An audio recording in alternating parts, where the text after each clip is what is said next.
नमस्कार विद्यार्थी मित्रांनो, आपण प्रकरण क्रमांक 6 मधील शेवटचा मुद्दा 1942 भारत छोडो आंदोलन या मुद्द्याचा या ठिकाणी अभ्यास करत होतो. तर आपण प्रारंभीच या ठिकाणी अभ्यासलेला आहे की 1942चे आंदोलन सुरू झाल्यानंतर ब्रिटिशांनी काय केलेलं आहे, तर ब्रिटिशांनी जे काही सर्व प्रमुख भारतीय नेते होते या नेत्यांना अटक केलेली आहे.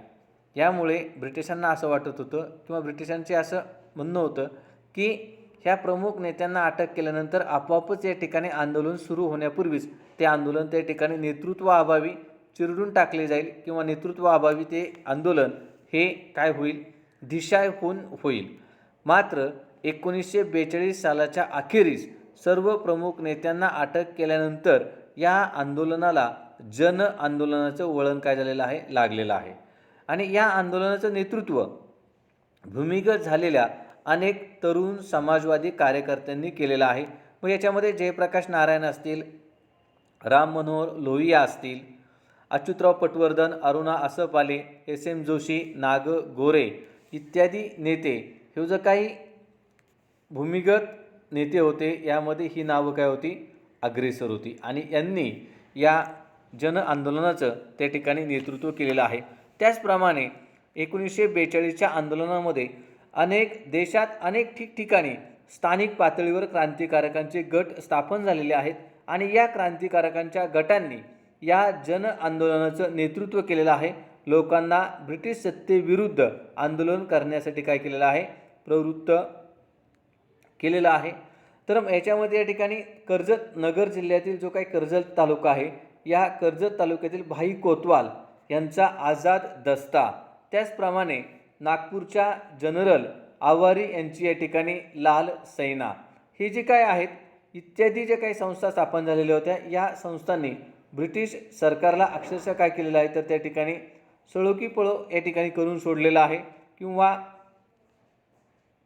यानंतर याच काळामध्ये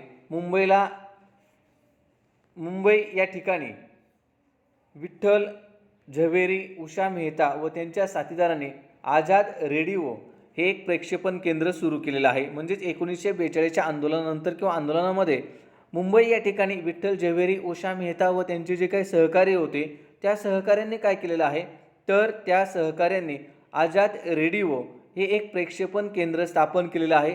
आणि या आझाद रेडिओच्या माध्यमातून जन आंदोलनाविषयी लोकांना काय केलेले आहे, चिथवणी दिलेली आहे किंवा ब्रिटिश सरकार कशा प्रकारे भारतीय जनतेवर अन्याय अत्याचार करत आहे आणि ही जुलमी सत्ता भारतातून हाकलून दिल्याशिवाय आपल्याला आपल्या देशाचा विकास करता येणार नाही, अशा प्रकारे क्रांतिकारी विचारांचा प्रचार व प्रसार करण्याचं काम या आझाद रेडिओने केलेलं आहे.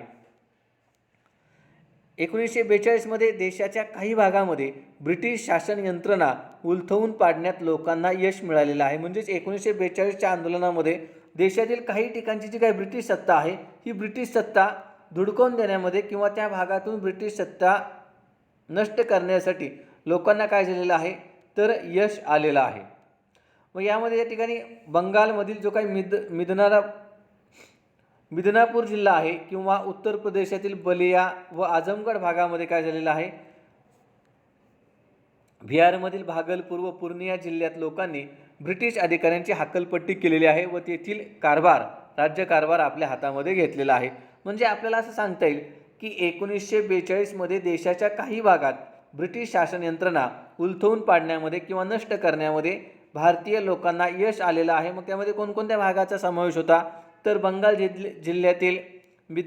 बंगालमधील मिदनापूर जिल्हा असेल किंवा उत्तर प्रदेशातील बलिया व आजमगडचा भाग असेल, यानंतर बिहारमधील भागलपूरचा भाग असेल, पूर्णिया जिल्ह्यातील लोकांनी काय, म्हणजेच या ठिकाणी आपल्याला असं सांगता येईल की थोडक्यात या ठिकाणी 1942मध्ये भारताच्या काही भागातील ब्रिटिशांचं जे काही वर्चस्व आहे किंवा ब्रिटिशांची जी काही सत्ता होती, ही सत्ता नष्ट करण्यामध्ये या भागातील लोकांना काय झालेलं आहे, तर यश मिळालेलं आहे.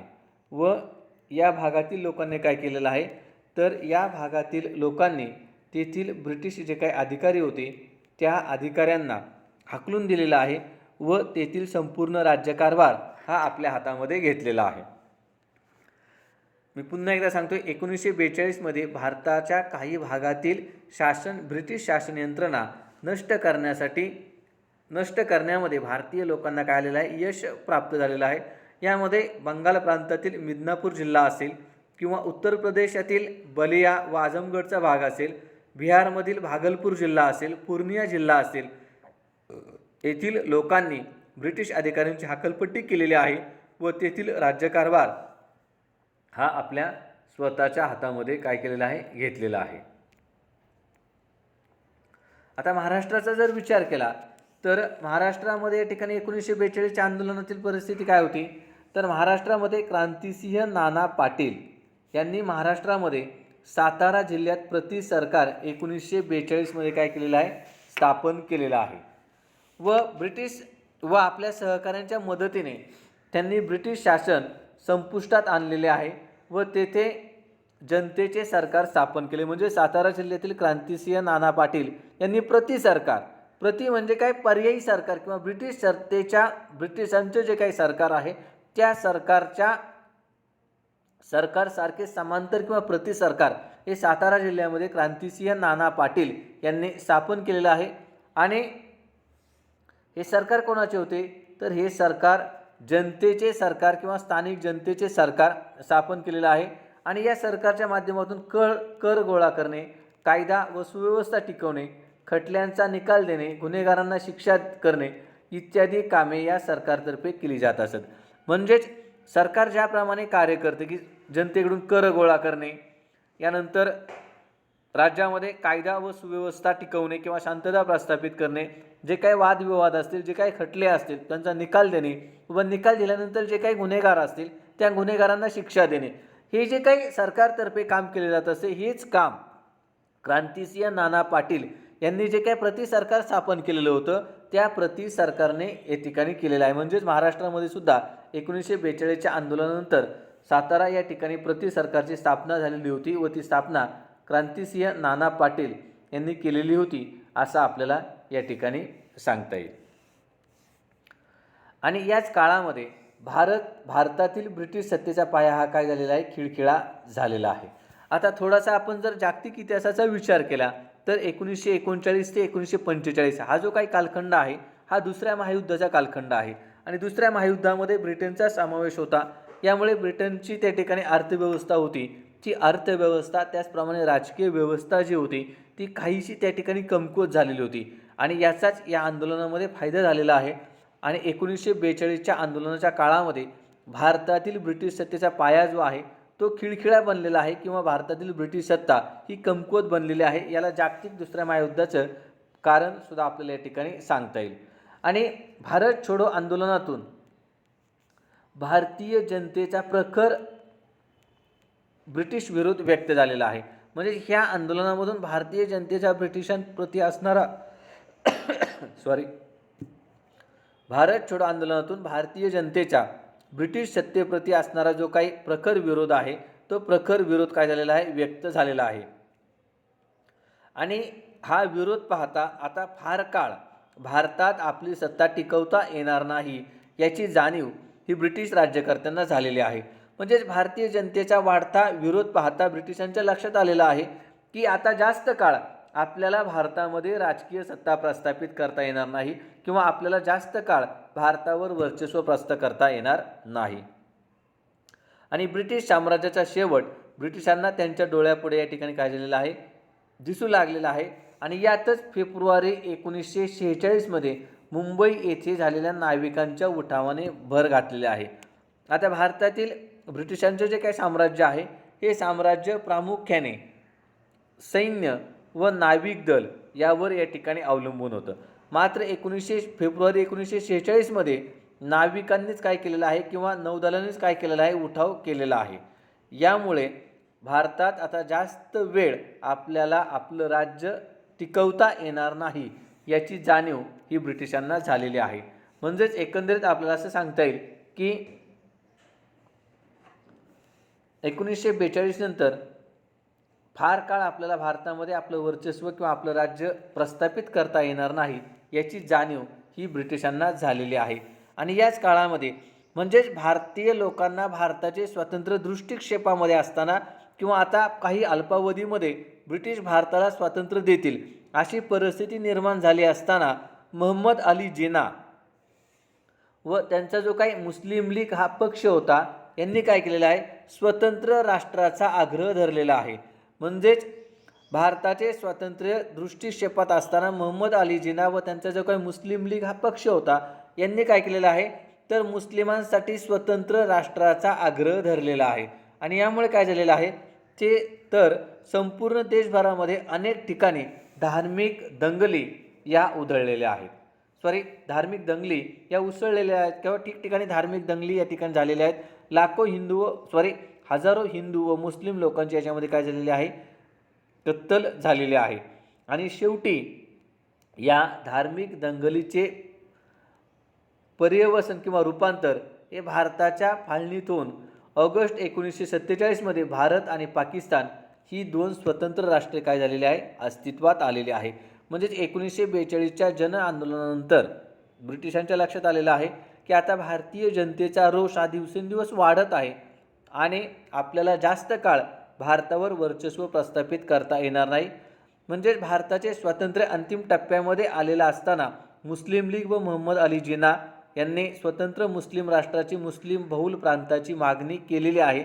यातूनच ठिकठिकाणी देशामध्ये धार्मिक दंगली या निर्माण झालेल्या आहे आणि शेवटी ऑगस्ट 1947 भारत आणि पाकिस्तान ही दोन स्वतंत्र राष्ट्रे जगाच्या नकाशावर अस्तित्वात आलेली आहेत असं आपल्याला या ठिकाणी सांगता येईल. म्हणजे अशा रीतीने 1947 भारत व पाकिस्तान या दोन राष्ट्रांची ब्रिटिशांच्या वर्चस्वामधून किंवा ब्रिटिशांच्या गुलामगिरीतून काय झालेली आहे, मुक्तता झालेली आहे.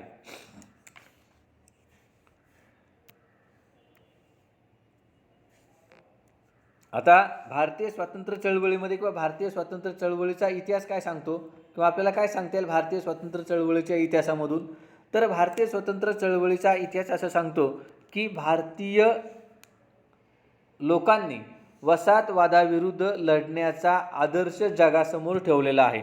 भारतामध्ये 1920 नंतर महात्मा गांधींच्या नेतृत्वाखाली जी काही आंदोलनं झाली ही आंदोलनं अहिंसक होती किंवा असहकाराच्या मार्गाने होती. कुठल्याही शस्त्रास्त्राचा वापर न करता भारतीयांनी ब्रिटिशांसारख्या की ज्यांचं संपूर्ण जगामध्ये या ठिकाणी साम्राज्यवादाचा विस्तारलेलं होतं या ब्रिटिशांविरुद्ध आपल्याला स्वातंत्र्य मिळवलेलं आहे. म्हणजेच वसाहतवादाविरुद्ध किंवा जी काही वसाहतवादी राष्ट्र होती या वसाहतवादी राष्ट्राविरुद्ध लढण्याचा आदर्श हा जगासमोर भारतीयांनी ठेवलेला आहे. आणि यातूनच प्रेरणा घेऊन भारताच्या स्वातंत्र्य लढ्यातून प्रेरणा घेऊन नंतरच्या काळामध्ये अनेक देशांनी स्वातंत्र्याची लढाई किंवा स्वातंत्र्याची चळवळ उभारलेली आहे व त्यातून जगातील अनेक वसाहतवादाविरुद्ध किंवा वसाहतवादामध्ये या ठिकाणी खिचपत पडलेल्या देशांना स्वातंत्र्य मिळालेलं आहे. यानंतर स्वतंत्र भारताचे संविधान जे आहे हे संविधान 26 जानेवारी 1950 रोजी अंमलात आलेला आहे. म्हणजेच या ठिकाणी राज्यघटनेनुसार भारताचा राज्यकारभार हा 26 जानेवारी 1950 रोजी सुरू झालेला आहे. आणि डॉक्टर बाबासाहेब आंबेडकर हे भारतीय संविधानाचे शिल्पकार आहेत. म्हणजेच भारतीय संविधान तयार करण्यामध्ये ज्या ज्या लोकांचं योगदान आहे त्याच्यामध्ये डॉक्टर बाबासाहेब आंबेडकर यांचं योगदान भारतीय संविधान निर्माण करण्यामध्ये डॉक्टर बाबासाहेब आंबेडकर यांचं जे योगदान आहे हे योगदान अतिशय काय आहे, महत्त्वपूर्ण आहे. म्हणून त्यांना भारतीय संविधानाचे शिल्पकार असं सुद्धा म्हटलं जातं. कदाचित परीक्षेमध्ये असा प्रश्न विचारला जाऊ शकेल की भारतीय संविधानाचे शिल्पकार कोणाला म्हणतात, तर डॉक्टर बाबासाहेब आंबेडकर यांना भारतीय संविधानाचे शिल्पकार असे म्हणतात. ब्रिटिश साम्राज्याविरुद्ध लढताना स्वातंत्र्य, समता, बंधुता व लोकशाही या मूल्यांवरील निष्ठा भारतीयांनी उराशी बाळगलेल्या होत्या आणि ही मूल्ये जी आहेत ही मूल्ये भारतीय संविधानाचा पाया आहेत. म्हणजे त्या ठिकाणी स्वातंत्र्य, समता आणि बंधुता ही जी काही आधुनिक युगाची मूल्ये आहेत ही मूल्ये फ्रेंच राज्यक्रांतीने सर्वप्रथम जगाला दिलेली आहेत आणि याच मूल्यांचा अवलंब करून भारताने आपल्या स्वातंत्र्याची